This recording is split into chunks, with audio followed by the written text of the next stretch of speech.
continuing Jeremiah chapter 10. And,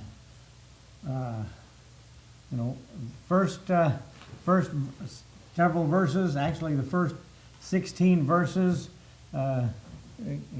Jeremiah is pointing out the great, if you will, disparity between God and idols.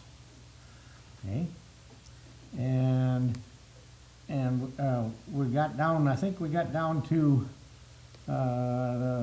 like verse 13, uttereth his voice a multitude of waters in the heavens, causeth the vapors to ascend from the ends of the earth, maketh lightnings with rain, and bringeth forth the wind out of his treasures.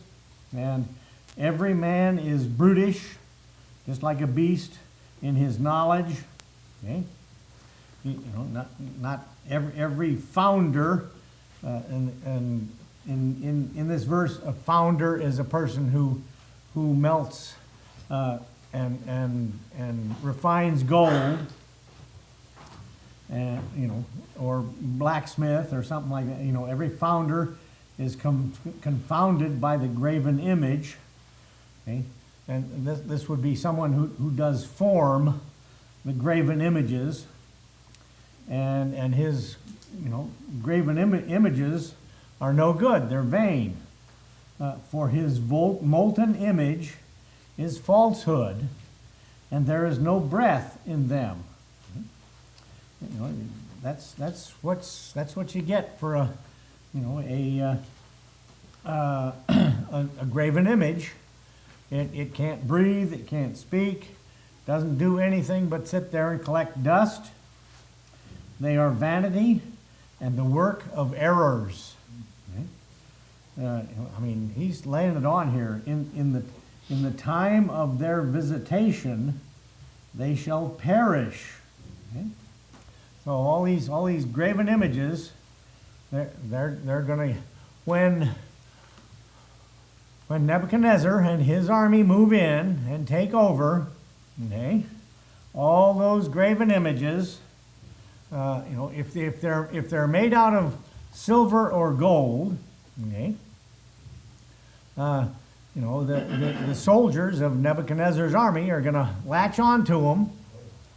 They're going to take them. They're going to take them to their house.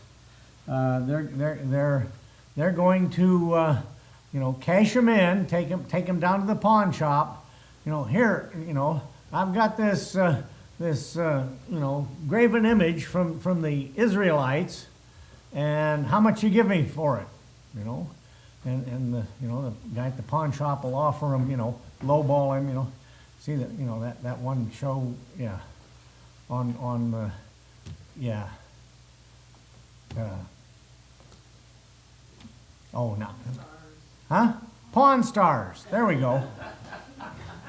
See, Alzheimer's setting in here. Can't remember. Yeah, that one show. Pawn Stars. They take in all this stuff to this program, this outfit. Where are they? Las Vegas, or they're in Hollywood, or Las Vegas, right? Somewhere, yeah. Take in all their graven images in, all of their, Babe Ruth signed baseballs. I wonder how many, millions of Babe Ruth signed baseballs there are out there. But that's the idea here, is in the time of their visitation they shall perish. Okay, they're going to be spoils of war for the Babylonian army, and what good are they going to be then? And depending, maybe one of these graven images that one of the Israelites made, well, it might be of one of the Babylonian gods. Who knows? But do you think even the Babylonian army guys are gonna take? Oh, here's this silver image or golden image of whichever Babylonian god. do you think they're going to actually keep it and cherish it, or are they going to, like I said, take it down to Pawn Stars and hawk it for some money? So, but they're perishing, but in verse 16, where we kind of start this week, the portion of Jacob is not like them. Okay? The portion of Jacob is Jehovah, one true God. Okay? That's the portion that is Jacob, or that God has for Jacob, and he is not like. Remember, in several of these verses, God is not like any of those. He's a whole lot better, okay, and he's a whole lot more patient, but his patience is running out. But for he is the former, the maker. Okay? Jehovah God is the maker of all things, the creator of all things. And God don't create no junk. Yeah. God doesn't create any junk. And Israel is the rod of his inheritance. This rod is kind of refers to a king's scepter. Fancy scepter. Well, Israel is the scepter of God's inheritance. Okay? And look what they're doing to it. They're abusing it. Okay? The Lord of hosts is his name. Again, identifying who the one true God is, who's going to get you through. Okay? It's the one true God, the Lord of hosts is his name. And now we come down to verse 17. Okay? Prophet kind of returns to the main subject of his sermon, and the main subject of most of Jeremiah's sermons is the conquest of Judea and the destruction of Judea, the destruction of Jerusalem, the destruction of the temple, taking the spoils of war, and when they destroyed the temple, all that gold that was on that one front wall, in the temple, all that gold got taken, melted down, and recycled, and like I think I mentioned this last week, that all that gold eventually ended up in either in a block of gold in Fort Knox, or who knows, Putin over there in Russia, he probably has a whole bunch of it, and all these all the gold that they're finding on this on the gold digger show, gold rush shows on TV. They're finding all this gold. Well, that's just getting added in to all those bars of gold, and over the years, no matter what nation might have conquered anybody, Spain, when they came over to the New World, they were looking for El Dorado, the city of gold, and they thought the Aztecs and the Mayans all had that, and of course they thought the Fountain of Youth was in Florida, and but thinking all sorts of things, but anyway, all that gold is all in bars there at Fort Knox. But gather up thy wares out of the land, get ready to go, pick up your stuff, get ready to go, okay?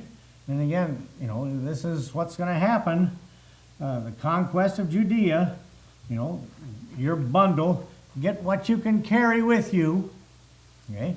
and start running because, its doom is on the way. Gather up thy wares out of the land, O inhabitant of the fortress.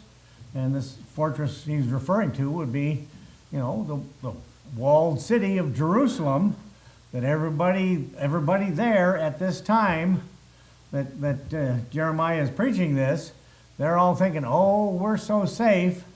We've got this wonderful walled city. And that's not going to, they're in about 70 plus years after this, they'll be out there trying to repair the walls. Ezra and Nehemiah and all those other guys, they'll be out there trying to repair the walls that have been torn down. For thus saith the Lord, behold, I will sling out the inhabitants of the land. Now here's a picture, okay? David slingshot, and that's the picture of putting all the inhabitants, God putting all of the inhabitants in a sling and just, whoosh, slinging them out of the land just like a rock in a slingshot. And of course that also, I kind of always think of these kind of movie references, and Men in Black, where they zoom out at the end of Men in Black, and the earth is a marble in a marble game from aliens. Yeah. Anyway, this stuff just has absolutely nothing to do with anything, but it's just fun stuff. But that picture, I will sling out the inhabitants. That's a good picture of that. God with his slingshot, the inhabitants of the land at this once, and will distress them, that they may find it so. Okay, they're going to find destruction and distress and all of that. Whoa, and now, huh? There we go, catapults. Yeah, that works for that same picture. So come down to verse 19, and what we have here is, if you will, a song of woe, if you will, a psalm. Okay, and where am I here? There we go. Get the right page here. Yeah. Anyway, a song of lamentation, a song of mourning here. Like verse 19, you could sing, it's a sad song for because of the destruction. And this would be a similar sad song, for mourners would sing at a funeral. And of course, usually, our funerals today, there's usually someone who during the funeral service will sing or play, a favorite song, if you will, of the deceased. Now, actually, we're coming up on the anniversary of Bonnie's death, which was the 6th. Yeah. What's today? Today's the 5th. Tomorrow is the anniversary of Bonnie's death, and kind of the songs that she picked, like favorite songs, I'll Fly Away, and On the Wings of a Snow White Dove. Those were the songs that she kind of liked the most, and that's what the songs that we had sung for her funeral. And and I'm, since it's so close to Valentine's Day for me is bah humbug. Hate to say it. Huh? Well, yeah. What'd you say? That's every holiday. Yeah, bah humbug. But, you know, especially that one. Anyway, but this, you know, this is a song of grief. Woe is me for my hurt, they're singing. My wound is grievous. My wound is so bad, you know, that I'm close to death. My wound is grievous. But I said, truly, this is grief, and I must bear it. Okay? That's a key word. Huh? What's that? Those last 3 words, that's a key word. I must bear it, yeah. Bear grief, this is a grief. And my tabernacle is spoiled. Okay? And all my cords are broken. The cords, this verse, you know, about the cords, that does refer back to the way the tabernacle was set up. The walls of the tabernacle, you know, when they, you know, had it built, they were held up by cords, and the tent, you know, it was basically a big tent, and the walls of the tabernacle were you know, holding up the tent, and all these cords are broken. My children are gone forth of me. You know, they've left God. They're without God, and they are not. Okay? They're not left. You know, you leave God, and you don't repent and come back to God. Well, that's it. You're not anymore. Okay? There is none to stretch forth my tent anymore, and to set up my curtains. There's nobody left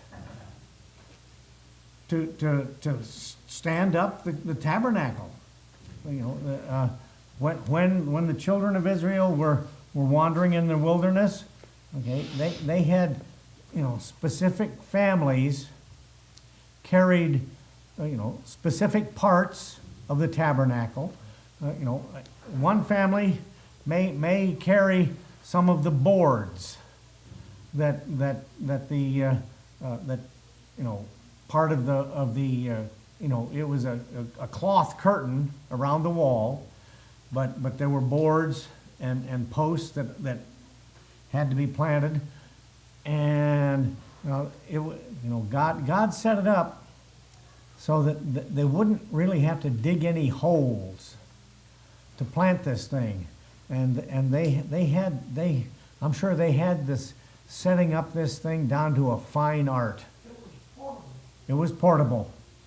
You know, one family got to carry a board. You know, one family got to carry some part of the curtains, but now, okay, there's no one left to set up the tabernacle, God's place of worship, God's, if you will, church in the wilderness. Okay, there's nobody left to do that. For the pastors are become brutish. You know, they're anyway. Oh, they're false shepherds. They're just, you know, they're passing out false doctrine and have not sought the Lord. You know, the people who are supposed to be ministering are not seeking the Lord. You know, the people, the princes and kings who are supposed to be ministering to the people, the priests who are supposed to be ministering to the people, therefore they shall not prosper, and all their flocks shall be scattered. Nobody's going to get rich out of this except the Babylonians. Behold, the noise of the bruit is come, and a great commotion out of the north country. You know, it's coming. The armies are getting ready. They're almost here to make the cities of Judah desolate and a den of dragons. you know, a lot of, you know, now, I would say, okay, it says here, dragons, okay? Well, a lot of these commentators, you know, that's, those are jackals, you know, something like that. Oh, you know, but, hey, dragons, if God says dragons, go with dragons, okay? You can imagine, you know, what dragons are. O Lord, I know that the way of man is not in himself. It is not in man that walketh to direct his steps. It's not up to us. It's not, you know, whatever happens, it's not in ours. It's not in us, okay? It's God. O Lord, correct me, you know, chasten me, but with judgment, not in thine anger. Now, you know, Jeremiah is pleading now for God to you know, not make it so bad, God. But he keeps telling us all through his preaching that it's going to be horrible, it's going to be terrible. But he's, you know, chasten me, but with judgment, chasten me correctly. And you know, you can go to the Lord, you know, if you're being chastened, if God is chastening you or correcting you, okay, it is with his judgment. Okay? It's not with some other king or priest or whatever. It's with God's judgment, and God's judgment is true and correct and holy. Not in thine anger. You know, don't get, he's pleading with God, don't get so angry. But God is angry. Okay? God is full of his fury. He's put up with it for long enough. And he will put up with it for us long enough. Okay? He's